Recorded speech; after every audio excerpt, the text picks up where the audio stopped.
자, 2022년 연주쌤의 거꾸로 기술 과정 시작합니다.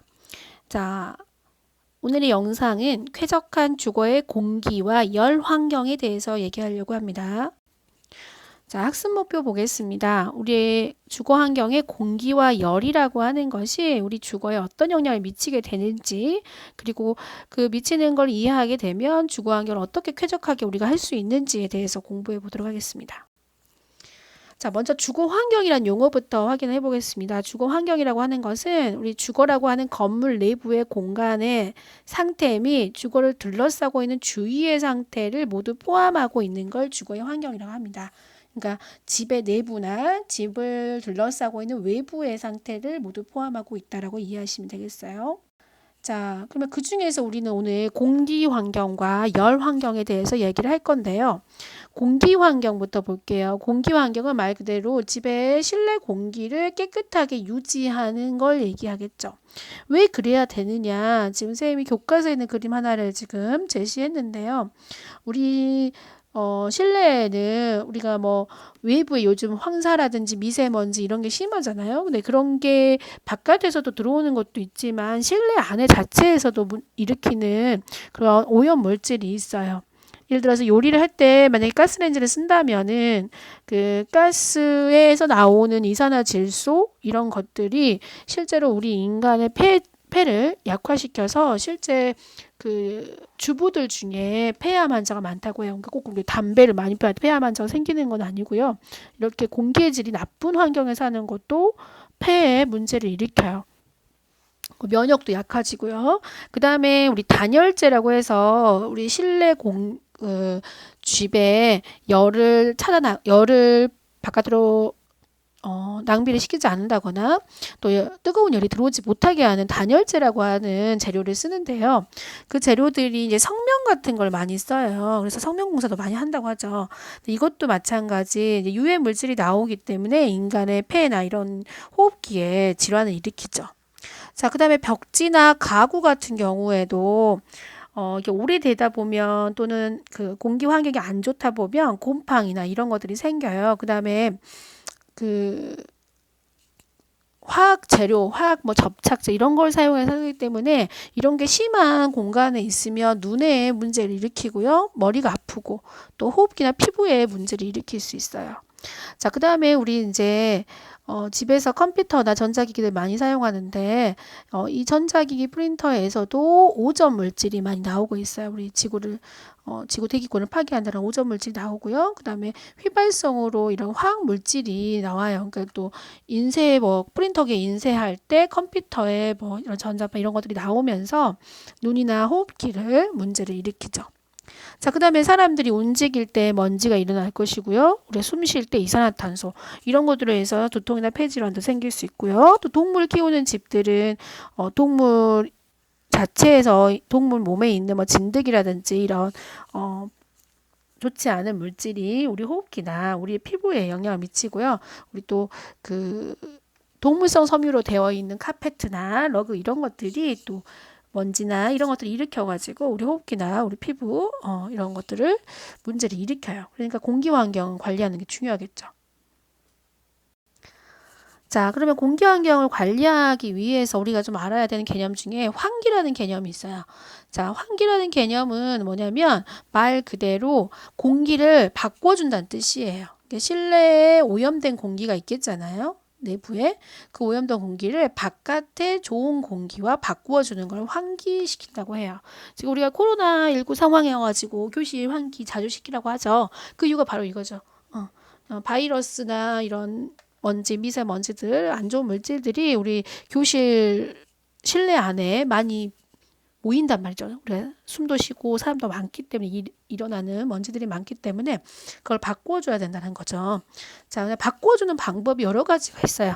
첫 번째로 우리가 지금 교실에서 많이 하고 있는 거는 자연환기죠. 창문이나 문을 열어가지고 바깥에 공기가 들어올 수 있게 하는 거. 이게 자연환기라고 하는 거고요. 그다음에 기계환기가 있어요. 기계환기는 말 그대로 바깥의 공기가 많이 오염된 상태, 지금 요즘같이 뭐 미세먼지 심하다던가 황사가 있다거나 하면은 바깥의 공기가 더 안 좋을 수 있기 때문에 그런 경우에는 기계를 이용해서 환기를 하게 되죠. 우리 이렇게 부엌의 가스레인지 위에 있는 후드라고 하는데, 렌즈 후드라고 하는데, 이 후드를 통해서 음식을 할 때 나오는 여러 가지 물질, 이산화탄소나 이런 물질, 이산화질소나 이런 물질들을 빨아들이는 거죠. 또는 요즘은 공기청정기 많이 쓰죠. 공기청정기로 공기를 바꿔주는, 실내 공기를 바꿔주기도 하고요. 또는 환풍기를 통해서, 그러니까 환기를 목적으로 하는 선풍기라고 생각하시면 되죠. 네. 회전팬이 바깥의 공기를, 이제 안의 공기를 바깥으로 빼주는 역할을 해주는, 자, 이런 것들을 사용할 수가 있어요. 이게 기계 환기가 되겠고요. 자, 그 다음에 통풍이 있어요. 환기하고 통풍은 조금 비슷하면서 다른 거라고 생각하시면 돼요. 그러니까 환기는 공기를 바꿔주는 것을 환기라고 하고요. 통풍은 말 그대로 이제 환기를 시킬 때 그 공기가 들어오고 나가게 도와주는 것을 통풍이라고 해요. 자, 그러면 통풍의 조건은 실제로 창과 문이 동시에 열려 있어야지 빠르게 이루어지고요.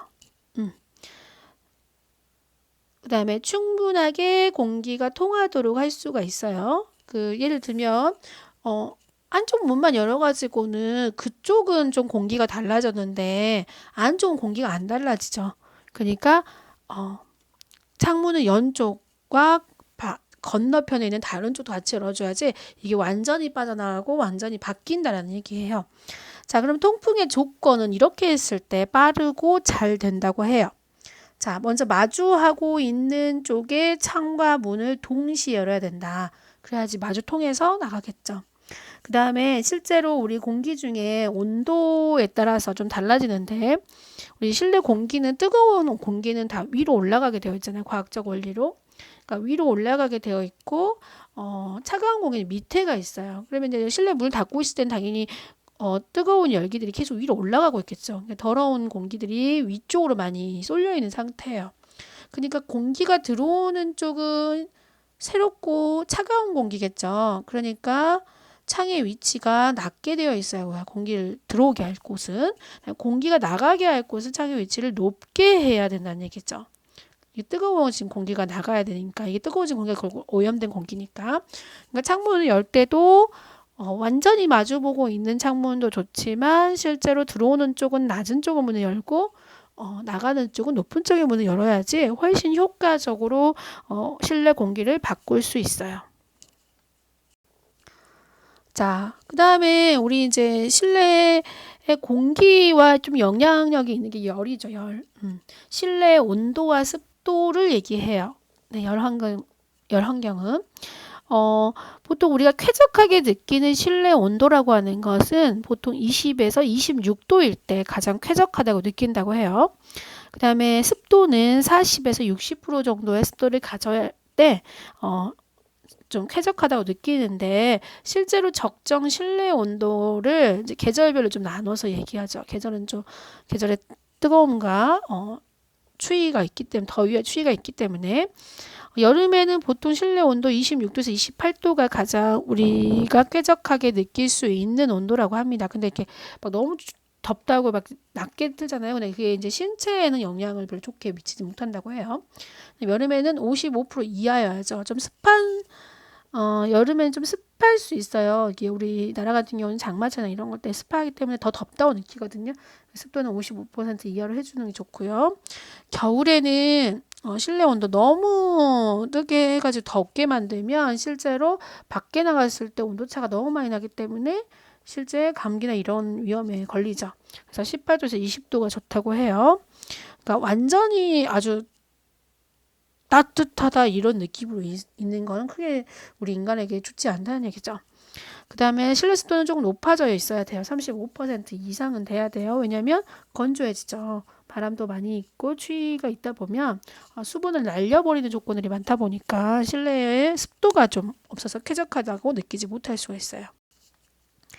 자, 그러면 실내 온도가 어느 정도로 유지하려면, 적정선을 유지하려면 어떻게 해야 되냐? 그러니까 실내가 지나치게 높거나 낮으면 당연히 건강에 문제를 일으키고요. 실내 온도차, 그러니까 바깥과 외부의 온도차는 5도씨를 넘지 않는 게 우리 건강에 좋다고 합니다. 그러면 어떻게 온도를 조절할 수 있느냐, 조절하는 방법에는 우리가 실제로 자연에 있는 조건들을 이용하는 게 좀 좋아요. 햇볕이나 바람을 이용하는 방법이 있죠. 햇볕이 들어오면 겨울 같은 경우는 따뜻해질 거고요. 바람이 들어오면 시원해질 거고요. 자, 이런 자연 조건 최대한 이용하고요. 그 다음에 만약에 너무 햇빛이 뜨겁다 또는 너무 바람이 차갑다 했을 때 커튼이나 블라인드 같은 차단제를 이용해 가지고 차단을 시키는 방법이 있죠. 그 다음에 이 건축을 할 때도 당연히 단열재라는 걸 쓰지만 우리가 실내에 여러분 많이 봤을 거예요. 겨울에 막 뽁뽁이로 되어 있는 게 창문에 붙이는 거 이런 것도 단열재의 일종이라고 할 수 있거든요. 단열재나 또는 창문을 이중으로 다는 거죠. 이중창으로 해가지고 열 손실을 줄이는 방법이 있어요. 또 우리 아파트 베란다 같은 경우는 이중창으로 되어 있잖아. 문 하나를 더 열 수 있게. 자, 그다음에 습도 볼게요. 습도. 실내 습도도 마찬가지로 너무 높거나 낮으면 우리 인체에 문제가 일으켜지고요. 인체뿐만 아니라 주택에도 문제가 일어나요. 자, 주택에 문제 일어나는 거에 대해서 한 가지 얘기를 할게요. 여러분 좀 알아둬야 되는 것 중에 결로라고 하는 게 결로 현상이라는 게 있어요. 이건 뭐냐면 겨울철에 많이 나타나는데 이거는 겨울철에 이 현상이 나타나면 그 부분은 곰팡이가 생겨요. 그러면 집이 오래 유지가 되지 않고요. 또 당연히 우리 호흡기라든지 우리 건강에 문제를 일으키죠. 자, 이거 왜 일어나냐면 우리 그 유리컵에 얼음물 넣었을 때, 얼음 넣고 물 넣었을 때, 차가운 물 넣었을 때 겉에 이렇게 물이 생기죠. 그 물이 겉면에 생기는 거, 그러니까 차가운 창이나 벽에도 공기 중에 수증기가 이렇게 응축이 돼가지고 이슬로 맺히는 현상이 있어요. 그러니까 그 겨울에 가끔 난방을 좀 많이 하니까 바깥의 온도는 엄청 차가운데 나는 너무 따뜻해가지고 온도차가 너무 심하니까 그 창문으로 막 물이 뚝뚝 떨어지는 거죠. 물기가 생겨가지고 이게 이제 곰팡이 일으키는 주 원인이 돼요. 그래서 이것도 좀 주의해야 돼요. 그러니까 이런 것처럼 습도 같은 경우는 주택에도 영향을 미쳐요. 우리 인체뿐만 아니라. 자, 그래서 실내 습도를 좀 낮추는 방법. 그러니까 우리가 실내 습도를 좀 낮춰야 될 때가 있을 거 아니에요. 너무 습도가 눅눅하거나 이런다고 했을 때, 여름에 특히. 그랬을 때는 환기나 앞에서 벽 통풍으로 조절하는 방법이 있죠. 바람이 들어오면 당연히 습도를 날리니까. 또는 자연 환기가 어렵다면 이건 자연 환기가 될 거고요. 자연스러운 방법이 되겠죠. 자연적인 방법이고요. 기계적인 방법을 쓰는 방법이 있어요. 인공적으로. 자, 제습기를 이용하는 방법 또는 제습제, 우리 뭐 숯이라든지 뭐 신문지 또 뭐 우리 물먹나마 뭐 이런 거 같은 제습제가 있어요. 판매하는 그런 것들을 사용해서 실내 습도를 낮출 수도 있고요. 자, 그다음에 눅눅한 침구나 의류 같은 경우는 햇볕에 자주 말려줘야지 안 그러면은 곰팡이가 생겨요. 우리가 곰팡이가 생긴 옷을 입는 거가 되는 거고 곰팡이가 생긴 이불에서 뭐 잠을 자게 되는 경우가 있죠. 실내 습도가 너무 높으면 낮춰줄 때 이런 방법을 쓴다는 거죠. 보통 이게 여름 장마철에 많이 이용하고요. 실내 습도를 높이는 방법 볼게요. 높이는 방법은 이제 우리 겨울철에 이제 건조해지죠. 바람이 많이 불고 난리기 때문에 난방을 많이 하기 때문에 실내에 습도가 없어져요. 그럼 높여야 되겠죠. 그런 방법 중에 제일 중요한 방법은 젖은 수건을 걸어 놓는다거나 빨래를 실내에다가 널어 놓는 거예요. 그러면 빨래가 가지고 있는 수분이 이제 공기 중에 날아가면서 실내의 습도를 높이게 되죠. 그 다음에 가습기를 이용하는 방법이 있죠. 네, 가습기 사용해가지고 하는 거. 그 다음에는 가습기 역할은 이건 기계적으로 하는 거라면 이제 자연적으로 좀 할 수 있는 가습기 역할이 되는 게 실내 정원을 만드는 거죠. 그러니까 화분을 가지고 있다든지 수경식물, 물속에서 자라는 식물들을 키운다든지 또는 뭐 어항을 설치한다든지 우리 물고기 어항을 키운다든지 뭐 이렇게 하면은 실제 실내에 물이 항상 존재하기 때문에 걔네들이 공기 중에 날아가면서 실내 습도를 높일 수가 있어요. 자, 이렇게 쾌적한 주거 환경을 만들기 위한 공기와 열에 대해서 배웠고요. 다음 시간에는 우리 쾌적한 주거를 위한 빛과 조명 환경에 대해서 공부해 보도록 하겠습니다.